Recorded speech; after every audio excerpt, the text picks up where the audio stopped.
രാവിലെ ബ്രേക്ക്ഫാസ്റ്റിന് ഇഡലിയും ദോശയും ഉണ്ടാക്കുന്നുണ്ട്. അപ്പോൾ ഉപ്പൊക്കെ ഒന്നിട്ടൊന്ന് കലക്കി അങ്ങോട്ട് മാറ്റി വെക്കട്ടെ. അപ്പോൾ ഞാൻ ചായക്ക് വെള്ളം വെച്ചു, കൊച്ചിന് കുടിക്കാനുള്ളതൊക്കെ പാലൊക്കെ കാച്ചുന്നുണ്ട്. അപ്പോൾ ഇന്ന് ഞാൻ മസാല ഇഡലി ഉണ്ടാക്കുന്നത് അവന് ടിഫിന് കൊടുത്തു വിടാനായിട്ട്. അപ്പം മസാല ഇഡലി ഞാൻ സാധാരണ അവന് കൊടുത്തു വിടുമ്പം കുഞ്ഞു കുഞ്ഞു മിനി ഇഡലിയാണ് ഉണ്ടാക്കുന്നത്. ഇന്ന് പക്ഷേ അങ്ങനെ ചെയ്യുന്നില്ല, അതിൻ്റെ ഷേപ്പിലൊരു വ്യത്യാസമുണ്ട്. അപ്പോൾ ചായയൊക്കെ ഒന്ന് തിളച്ച് വന്ന് ഞാൻ അതൊന്നവിടെ ഇച്ചിരി തീ കുറച്ചിട്ടിട്ടുണ്ട്. അപ്പോൾ ഇഡലിയും റെഡിയായി. ഇഡലിയൊക്കെ ഞാൻ തണുത്തതിന് ശേഷം ഒന്ന് കട്ട് ചെയ്തെടുത്തായിരുന്നു ഇതുപോലെ. എന്നിട്ട് സെയിം മസാലകളൊക്കെ ചേർത്ത് നമ്മൾ മസാല ഇഡലി ഉണ്ടാക്കുന്നത് പോലെ അതുണ്ടാക്കിയെടുത്തിട്ടുണ്ട്. അപ്പോൾ അവൻ്റെ ടിഫിനൊക്കെ റെഡി ആയിട്ടുണ്ട്.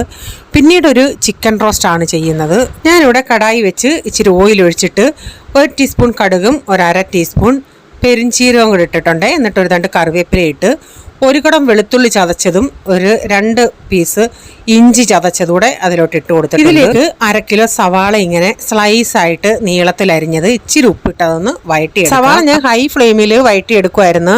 ഇപ്പോൾ ഇതിലേക്കൊരു 3 ടൊമാറ്റോ ചേർത്ത് കൊടുത്തിട്ടുണ്ട്.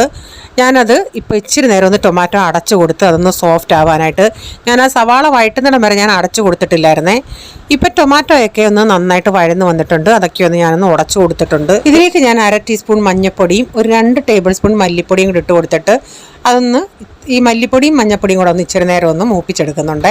അതൊന്ന് മൂത്ത് വന്നിട്ട് ഞാൻ ഇതിലേക്ക് 1/4 ടേബിൾ സ്പൂൺ കാശ്മീരി മുളക് പൊടിയും 1/2 ടീസ്പൂൺ ഗരം മസാലയും 1 ടീസ്പൂൺ കുരുമുളക് പൊടിയും എന്നിട്ടിത് ഇച്ചിരി നേരം ഒന്ന് ഇളക്കിയിട്ട് ഞാൻ ഇച്ചിരി ഒന്ന് അടച്ചൊക്കെ കൊടുക്കുന്നുണ്ട്.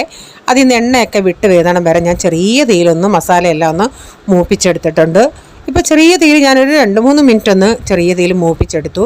ഇതിലേക്ക് നമ്മൾ മാരിനേറ്റ് ചെയ്ത് വെച്ചിരുന്ന ചിക്കൻ കൊണ്ട് ഇട്ട് കൊടുത്തിട്ട് ഞാനൊരു ഇച്ചിരി ആ പാത്രം കഴുകി വെള്ളം ഒഴിക്കുന്നുണ്ട്. അതിൽ നിന്ന് ഇച്ചിരി വെള്ളമൊക്കെ ഒന്ന് വിട്ട് വരാനായിട്ട് ഞാൻ ഈ ചിക്കൻ്റെ അകത്ത് ഒരു 1/4 കപ്പ് അധികം പുളിയില്ലാത്ത തൈരും 1 ടീസ്പൂൺ മുളക് പൊടി, 1/2 ടീസ്പൂൺ മഞ്ഞൾപ്പൊടി, 1/2 ടീസ്പൂൺ കുരുമുളക് പൊടി ഇതെല്ലാം കൂടെ ചേർത്തൊന്ന് മാരിനേറ്റ് ചെയ്ത് വെച്ചായിരുന്നേ, ഉപ്പും ചേർത്ത്. ഇതിപ്പം 1 കിലോ ചിക്കൻ്റെ കണക്കാണ് പറയുന്നത്.